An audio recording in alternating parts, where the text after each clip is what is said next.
చూడండి అమ్మా అయ్యా, ఇది ఉపవాసం అంటే తగ్గించుకొని ప్రార్థన చేయాలన్నమాట. ఆయన పేరు పెట్టబడిన దేవులైనటువంటి మనము తగ్గించుకొని ప్రార్థన చేయాలి. చెప్తున్నాడు తగ్గించుకోవడే అంటున్నాడు. ఒక రకంగా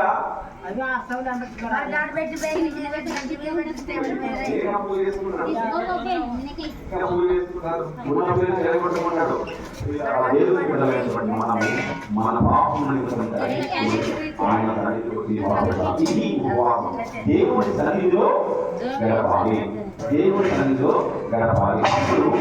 లోకంలో ఉన్నటువంటి మాలినము మనలో నుండి దేవుడు తీసివేసి తన వాక్కు ద్వారా మనలను క్షమించి మనను పరిశుద్ధపరిచి తిరిగి మన ఆత్మతో దేవుడిని వేస్తున్నామని ఇది ఉపవాసం యొక్క ప్రత్యేకత. అపరమైనమా దేవుడికి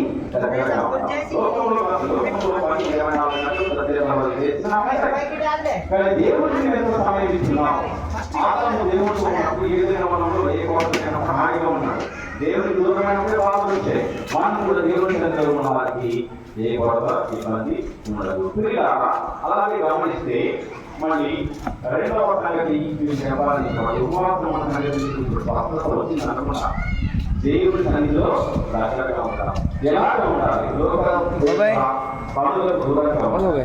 అది ఎంత ఖర్చు సోలు మా అటు పని ఎంత పడిందా ఎత్తు అటు పండు ఒక బాగా మనం ఎత్తుకొచ్చి కూడా అయితే ఎంత పడిందా ఎన్ని బాక్సులు ఎత్తుకొచ్చి ఎంతమంది కాయ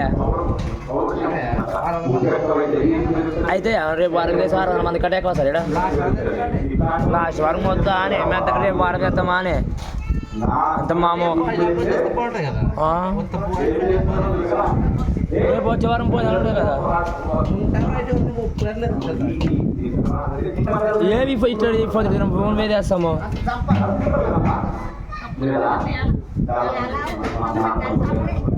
బాబాయ్ ఈ 10 దినం మీద వేస్తాము అట్టే ఇట్లా కనుక్కొని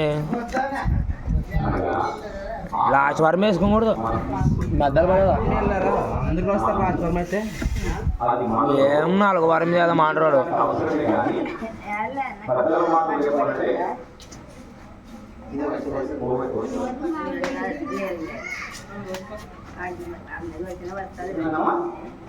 ఎక్కువైతే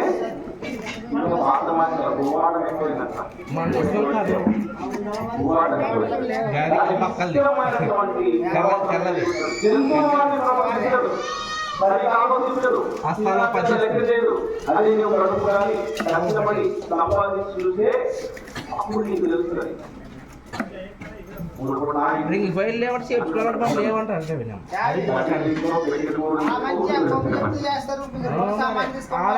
రెండు పెడతారు తోడుకుంటారు